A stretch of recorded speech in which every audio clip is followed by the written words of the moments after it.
আসসালামু আলাইকুম। আশা করি আপনারা ভালো আছেন। আল্লাহর রহমতে আমিও ভালো আছি। তো স্কুলে গেছিলাম, বাসা থেকে মামুনি ফোন করেছিল। তো আজকে পাঠ বসাতে চলে আসছে। গতকাল বসাইছে ৩টা, আজকে ৩টা বসাবে। এজন্য জলদি জলদি চলে যাচ্ছি ক্লাস শেষ করে। তো মামাতো ভাইকে বললাম যে বাসাতে এসে একটু দেখতে। তো যাই হোক, যাই আপনাদেরকে দেখাবো ইনশাল্লাহ। তো যাই, বাড়ির দিকে যাই তাহলে। বাসায় এসে অলরেডি দেখছি যে পাট মিস্ত্রিরা চলে আসছে। তো বৃষ্টি হতে ছিল, তারা কিন্তু বৃষ্টির মধ্যে কিন্তু কাজ থেমে রাখে নাই। তো এদিকে কিন্তু নানা চলে আসছে, আর নানা এসে কিন্তু সব কিছু দেখাশোনা করতেছিল। কারণ আমরা কিন্তু তেমন একটা কিছু বুঝি না, আব্বু একটু সব কিছু ব্যাপারে কম বুঝে। আর নানা যেহেতু কন্ট্রাক্টর ছিল, এগুলো কিন্তু খুব ভালো বুঝে নেয়, কাজগুলো খুব সুন্দর করে নেয়। এজন্য কিন্তু প্রত্যেকটা কাজের আগে কিন্তু নানু আসে। আর আপনারা জানেন না হয়তো, আমি কিন্তু আমার নানাকে খুবই বেশি বেশি ভালোবাসি। কারণ ছোটোবেলা থেকে কিন্তু আমি আমার দাদাকে হারিয়েছি। হঠাৎ করে স্টুডেন্টের বায়না শোনা লাগলো আমার, তাদেরকে নিয়ে চলে যাচ্ছে ঈশ্বরদীতে। আপনারা সবাই অবগত হয়েছেন যে ঈশ্বরদীতে রুপটপ আরপিতে সুন্দর একটা রেস্টুরেন্ট করেছে। তো এই জন্য দুইটা স্টুডেন্টকে নিয়ে চলে যাচ্ছিলাম। আসলে আরও দু একজন যেত, কিন্তু আকস্মিকভাবে যাওয়ার কারণে কিন্তু তারা যেতে পারে নাই। তো আমরা মজা করতেছিলাম যে হ্যাঁ, আমরা কুষ্টিয়ায় যাব। বাস হেল্পার মামা বলতেছিল যে কুষ্টিয়া যাবেন কিনা। তো আমরা আসলে তার সাথে একটু ঠাট্টা করতেছিলাম। এই টাইমটা কিন্তু দেখতে পাচ্ছেন রূপপুর মোড়ে কিন্তু প্রায় ফাঁকা অবস্থায় আছে, কারণ প্রায় বিকেলের শেষ, প্রায় সন্ধ্যা ঘনিয়ে আসতেছিল। এজন্য কিন্তু প্রায় ফাঁকাই ছিল। তো যাই হোক, রূপপুর মোড়ে কিন্তু আগের মতো আর পরিস্থিতি নেই। আগে কিন্তু এখানে অনেক দোকানপাট ছিল, বেশ ভালো লাগতো। আসলে সে চিরচেনা রূপপুর মোড়টা আর নাই, কারণ আণবিক প্রকল্পের কারণে সব দোকানপাটগুলো উচ্ছেদ করা হয়েছে। সিএনজিতে করে আমরা আসলে ঈশ্বরদীতে যাই, কারণ সিএনজিতে করে সময়টা একটু কম লাগে, আর ম্যাক্সিমাম মানুষজন কিন্তু সিএনজিতে করে যায়। এই জন্য আমরা সবাই উঠে পড়লাম সিএনজিতে। পেছনে 3টা সিটই আমরা নিয়েছিলাম, যেহেতু আমরা 3জনাই যাচ্ছি। তো পিছনে 3টা সিট নিয়ে যাচ্ছি, বেশ ভালোই লাগতেছে। আর সেদিনকে খুব একটা গরম লাগতেছিল আমার কাছে। দেখতেই পাচ্ছেন মেঘলা আবহাওয়া, কিন্তু বৃষ্টি হচ্ছে না, এই জন্য খুব রাগ লাগতেছিল। আর এটাও ভাবতেছিলাম যে রুপটপে যাচ্ছি, যদি বৃষ্টি হয় তাহলে কিন্তু আরও একটু বেশি সমস্যা হয়ে যাবে। এই জন্য বলতেছিলাম যে না, বৃষ্টি না হওয়াটাই বেটার। এখন আমরা আরপির মধ্যে চলে যাব আর কি। তো ফার্স্টে লিফটে করে যেতে হবে, চলন্ত সিঁড়িতে উঠে তারপরে 4th ফ্লোর পর্যন্ত যাব, তারপরে ওখান থেকে লিফটে করে আবার রুপটপে যেতে হবে। এই জিনিসটা আমার কাছে খুবই হ্যাসেল মনে হয়েছে। তাছাড়া কিন্তু গ্রাউন্ড ফ্লোর থেকেও যাওয়া যায়, কিন্তু আমার কাছে মনে হয়েছিল যে প্রত্যেক ইউনিটে যদি লিফটের ব্যবস্থা থাকতো তাহলে ভালো হতো। তাছাড়া এখানে চলন্ত সিঁড়িতে ওঠার মানে হচ্ছে বিজনেস পলিসি। তো আপনি যখন সিঁড়িতে করে যাবেন তখন কিন্তু সব ধরনের ব্র্যান্ডের দোকান দেখতে পারবেন, আর আপনি মন না চাইলেও কিন্তু ওইগুলোতে আপনি ভিজিট করতে পারবেন। আমার কাছে মনে হয়েছিল যে এটা তাদের হয়তো বিজনেস পলিসি হতে পারে, এই জন্য হয়তো তারা এখানে রাখে। আসলে আমাদের ঈশ্বরদী কিন্তু অনেকটা কিন্তু আধুনিকরণ হয়ে গেছে। আমরা কিন্তু চাইলেই কিন্তু এখন সব কিছু হাতে নাগালে পাই। আগে চলন্ত সিঁড়িতে উঠতে হলে গেলে কিন্তু আমাদেরকে ঢাকাতে যেতে হতো, আর এখন কিন্তু সেই চলন্ত সিঁড়ি কিন্তু আমাদের ঈশ্বরদীতে। তো দেখেন, আমি ফার্স্টে কিন্তু গ্রোসারি আইটেমে এখানে চলে আসছি, যদিও কোনো কিছু কেনার দরকার নাই। তো তারপরে স্টুডেন্টকে দেখাতে ছিলাম, তারা অনেক কিছু দেখতে ছিল। তো এখানে মিওনিজগুলো খুবই লোভনীয় ছিল। আসলে আমার কাছে কিন্তু মিওনিজ খেতে অনেক বেশি মজা লাগে, তাই আমি দেখতেছিলাম। দামটা অনেক বেশি ছিল। বাসাতে কিন্তু সুন্দর সুন্দর করে আমরা মিওনিজ বানাতে পারি। আমি কিন্তু সুন্দর মিওনিজ বানাতে পারি, আপনাদের কিন্তু অবশ্যই দেখাবো সুন্দর একটা রেসিপি। মূলত আমরা এদিক ওদিক করে সময় কাটাতে ছিলাম, কারণ এখনও সন্ধ্যা হয় নাই। তো সন্ধ্যা ছাড়া কিন্তু রুপটপে বেশি একটা মজা লাগে না বা ভালো লাগে না। তো এই জন্য আমরা সময় কাটানোর পরে এই যে আমরা এখন রুপটপে যাব আর কি। তো 4th ফ্লোরে এসে এখন আমরা আবার লিফটে আমরা উঠে পড়লাম। তো দেখতে পাচ্ছেন লিফটে কিন্তু 8জন আমরা উঠতে পারবো, মোটামুটি 760 কেজির মতো উঠতে পারবে। তো আমি আর কি এগুলো দেখতেছিলাম। আর লিফটের মধ্যে কিন্তু আমাদের সবাইকে খুব সুন্দর লাগতেছিল। এদিকে সানজিৎ বলতেছিল তার নাকি মাথা একটু ঘোরে। তো আমি বলতেছিলাম ব্যাপার না, সমস্যা হবে না। আর সাকিব বলতেছিল লিফটটা মনে হচ্ছে নিচের দিকে যাচ্ছে। আসলে আপনারা যারা লিফটে উঠেছেন তারা সবাই জানেন লিফটে এমন একটা ঝাঁকি দেয়, মনে হয় যে আর কি নিচের দিকে যাচ্ছে, কিন্তু আসলে তা না সেটা।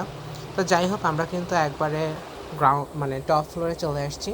এটাই হচ্ছে রুপটপের ভিউ, অনেক সুন্দর লাগছে। মনে হচ্ছে যে রুপটপ থেকে পুরো ঈশ্বরদী দেখা যাচ্ছে। তো ক্লাউড ভিউ দেখতে পাচ্ছি, আমার কাছে বেশ ভালো লেগেছে। তো তারপরে এই সুন্দর লাভ শেপ করা এখানে একটা ইন্টেরিয়র করা হয়েছে। এখানে কিন্তু আপনারা চাইলেই কিন্তু সুন্দর সুন্দর ছবি উঠতে পারেন। আর এখানে এই ডল আর্ট করাটা আমার কাছে খুবই বেশি ভালো লেগেছে, চাইনিজ ডলদের মতো করে এখানে রাখা। তো উপরে হচ্ছে রিং টাইপের লাইট লাগানো আছে, তো সবাই চাইলে এখানে সুন্দর সুন্দর ছবি উঠতে পারেন।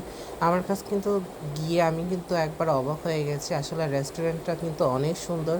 আর আপনারা কিন্তু চাইলে এখানে গিয়ে কিন্তু ছবি উঠতে পারেন, আসলে খাওয়াটা বাধ্যতামূলক না। আসলে মোটামুটি এটা পার্কের মতনই হয়ে গেছে, কিন্তু আমার কাছে বেশ ভালো লেগেছে। তো খাওয়ার মেনুগুলো কিন্তু অনেক রিজনেবল ছিল, আর খাবারগুলো বেশ একটা ভালো লাগে নাই আমার কাছে। 10-এর মধ্যে আর কি 7 দিব। তো যাই হোক, এখানে কিন্তু 2 রকমের ক্যাটাগরি আছে। তো বাইরে থেকে দেখতেছিলাম, পুরো ঈশ্বরদীটা আপনাদেরকে দেখাচ্ছি। আসলে যখন গাড়ি ঘোড়া যাচ্ছিল রাস্তা দিয়ে, তখন বেশ ভালো লাগতেছিল। আসলে ক্যামেরায় জুম করে আমি আপনাদেরকে দেখানোর চেষ্টা করতেছিলাম, আসলে বেশ ভালো লাগতেছে। অনেক জায়গা দেখলাম যে ভিডিও করার জন্য, ছবি তোলার জন্য অনেক সুন্দর লাগছে। আর রিং লাইটের মতো এই গেটগুলো আমার কাছে আরও বেশি ভালো লাগতেছিল। এখানে কিন্তু দাঁড়িয়ে অনেকে কিন্তু ফটোশ্যুট করতেছিল। আর স্পেসটা এতই বড় যে অনেক মানুষজন এখানে একসাথে কিন্তু খাওয়া দাওয়া ঘোরাঘুরি করতে পারবে। আর রেস্টুরেন্টের নাম হচ্ছে ক্লাউড ভিউ। আসলেই কিন্তু দেখতে পারছেন মেঘের এখানকার কি সুন্দর লাগতেছিল। আর সেদিনকে আকাশটাও এত নীল ছিল যে আমার কাছে বেশ ভালো লেগেছে। আর আসলে রুফটপ থেকে কিন্তু ক্লাউডের ভিউটা কিন্তু বেশ সুন্দর আসছে। আর এখান সুন্দর একটা কিন্তু সিনেমাটোগ্রাফি ভিডিও বা ছবি তোলার জন্য কিন্তু একটা জায়গা করেছে। ময়ূরটা কিন্তু দুইটা খুবই সুন্দর লাগতেছিল। আসলে এখানে সুন্দর করে পেন্টিং করা হয়েছে, আর ডেকোরেশনটা এতই সুন্দর কি বলবো, আমার কাছে কিন্তু বেশ ভালো লেগেছে। তো মোটামুটি বেশ সুন্দর গোছানো একটা রুফটপ। আসলে আমাদের ঈশ্বরদীর মতো জায়গায় যে এত সুন্দর একটা রুফটপ রেস্টুরেন্ট করেছে, এতে আমাদের অনেকটা প্রাউড ফিল করা উচিত। কারণ এই ঈশ্বরদী থানার মধ্যে এত সুন্দর একটা রুফটপ রেস্টুরেন্ট আসলে একটা অতুলনীয়। আমার কাছে কিন্তু বেশ ভালো লেগেছে। তো যাই হোক, আমরা কিন্তু ঘুরে ঘুরে সব কিছু দেখতেছিলাম মোটামুটি। আর আকাশে কালারটা কিন্তু আপনারা দেখেই বুঝতে পারছেন কতটা সুন্দর লাগছে। তাছাড়া কিন্তু ক্যাশ কাউন্টার কিন্তু অনেকটা সুন্দর। এখানে কিন্তু কিডস জোন ছিল, যারা বাচ্চারা আসবে তারা কিন্তু এখানে চাইলে কিন্তু রেখে দিতে পারেন। আর এখানে সুন্দর করে কিন্তু বার দেওয়া ছিল, যাতে কিন্তু তারা এখানেই খেলাধুলা করতে পারে। তো যাই হোক, এখান থেকে হালকা পাতলা কিন্তু খাওয়া দাওয়া করে আমরা চলে যাচ্ছি। আসলে খাওয়ার ভিডিওটা দিতে পারি নাই, আমরা চলে যাচ্ছি এখন পিএস কিচেনে। আসলে এখানকার থেকে পিএস কিচেনে খাবারটা আমার কাছে বেশি ভালো লাগে, এজন্য আমি তাদেরকে রেফার করতেছিলাম যে এখানকার থেকে পিএস কিচেনে চলো, তাহলে বেশি ভালো লাগবে। তো যাওয়ার সময় কিন্তু আমরা অনেক গল্প করতেছিলাম। আর চলন্ত সিঁড়িতে নামতে কিন্তু আমার অনেক বেশি ভালো লাগে। কার এই চলন্ত সিঁড়িতে উঠতে ভালো লাগে তারা কিন্তু অবশ্যই কমেন্টে জানাবেন। আর তারা কিন্তু অবশ্যই চলে যাবেন ঈশ্বরদী আরআরপি সেন্টারে। তো এখানে আমরা রিক্সাতে করে চলে যাচ্ছি পিএস কিচেনে, যেহেতু পিএস কিচেনটা হচ্ছে পৌর মার্কেটের পাশে, এই জন্য আমাদের আবার রিক্সা ওঠা লাগলো। তো সন্ধ্যাবেলায় কিন্তু রিক্সাতে করে শহর ঘুরতে কিন্তু আমার বেশ ভালো লাগে। আর আবহাওয়াটাও কিন্তু অনেক সুন্দর ছিল, যার জন্য কিন্তু রিক্সাতে চড়তে আরও বেশি মজা লাগতেছে।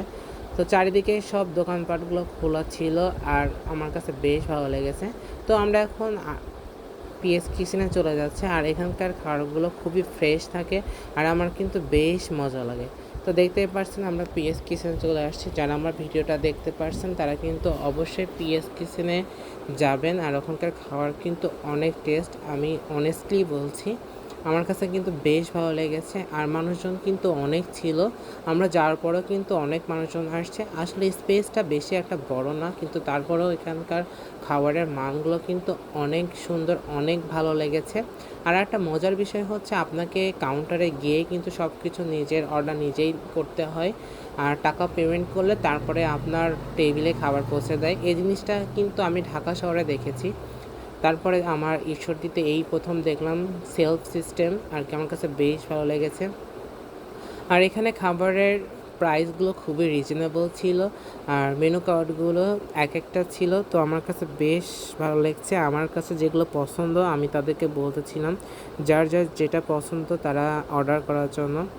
আর এখানকার বেশি সব কিছুই দেখলাম যে মোটামুটি কম টাকার প্রাইজের মধ্যে ছিল। তো যাই হোক, আমরা কিন্তু এখন অর্ডার দিচ্ছি। আর মানে অর্ডার দিচ্ছি মানে আমরা কিন্তু গিয়ে অর্ডার দিয়ে আসছি। মোটামুটি আধা ঘন্টার মধ্যেই কিন্তু খাবার দিয়ে দেয়। যেহেতু ফ্রেশ খাবার দেয়, এজন্য কিন্তু একটু সময় বেশিই নেয় আর কি। তো বলতে বলতে দেখেন চলে আসছে আমাদের বার্গার, সাথে লাচ্ছি ছিল। সাকিব হচ্ছে লাচ্ছি খাবে, আর বার্গারটা কিন্তু এখানে 90 টাকা হিসাবে কিন্তু অনেক মজা, অনেক জোস। আসলে আমি এত কম প্রাইজের বার্গার এতটা মজা হয় আমি আগে জানতাম না। তো তারপরে চলে আসছিলো চাউমিন। এখানে ছিল ভেজিটেবল, এগ এবং মিট ছিল। তো চাউমিনটাও কিন্তু অনেক মজা ছিল। আমি এর আগে চাউমিন খেয়েছি, তার থেকে কিন্তু এই চাউমিনটা আরও বেশি মজা ছিল। আমার কাছে বেশ ভালো লেগেছে। আর বার্গার তো আমার সবসময়ই ভালো লাগে। পিএস কিচেনের বার্গারটা কিন্তু অনেক মজা হয়। তো আমি মজা করে খেয়েছি সেদিনকে। আর লাচ্ছি আমি ট্রাই করি নাই, যেহেতু সাকিব সেটা অর্ডার করেছিল, আমি সেটা খাই নাই। তো এখানে আমরা ট্রাই করার জন্য এক্সট্রা করে স্পুন চেয়ে নিয়েছিলাম, তো যাতে আমরা সবাই কিন্তু টেস্ট করতে পারি। মূলত আমরা আলাদা আলাদাই সবাই অর্ডার করেছি, যাতে সবাই সবারটা টেস্ট করলে মোটামুটি সেই খাবারগুলো আমরা খেতে পারবো। এই জন্য কিন্তু এইটা নিয়েই কিন্তু আমরা আর কি অর্ডার করেছি। তো এখানে হচ্ছে সানজিদ আর সাকিব হচ্ছে আরও কিছু অর্ডার দেওয়ার জন্য যাচ্ছিল। তো তাদের কাছে মনে হচ্ছিলো যে বার্গারটা বেশ ভালো লাগবে আর কি। তারা তখনও টেস্ট করে নাই, এই জন্য তারা বাসায় নিয়ে যাওয়ার জন্য আর কি চলে গেল। তো এখানে দেখতে পাচ্ছেন আমি সানজিদকে বলতেছিলাম সমস্যা নাই, এটা আর কি বার্গারটা হাতে করে খাও, সমস্যা নাই। আর মোস্ট ফেভারিট হচ্ছে আমার বেক পাস্তা। আসলে আমার কাছে পাস্তাটা এত এত এত বেশি মজা লাগে, আমি কি বলবো। আসলে পিএস কিচেনের পাস্তাটা আমি বলবো যে 10-এ 10। আসলে এখানটা পাস্তাটা আসলে অনেকটাই মজা। তো যাই হোক, আমরা কিন্তু খাওয়া শেষ করে আসলে আমরা সেভাবে খেতে পারি নাই, আমরা সব কিছু কিন্তু পার্সেল করে নিয়েছি। জাস্ট এখানে হালকা পাতলা খেয়ে সব কিছু পার্সেল করে নিয়েছি, যেহেতু আমাদের হাতে সময় কম ছিল। আর ওই দিক থেকে কিন্তু বাসা থেকে কল আসতেছিল, যেহেতু তারা ছোট মানুষ, তাদেরকে নিয়ে এত রাইতে মানে বাইরে থাকা ঠিক না। আর গার্ডিয়ানগুলো কিন্তু ফোন করতেছিল, এই জন্য কিন্তু আমরা বেরিয়ে চলে আসলাম।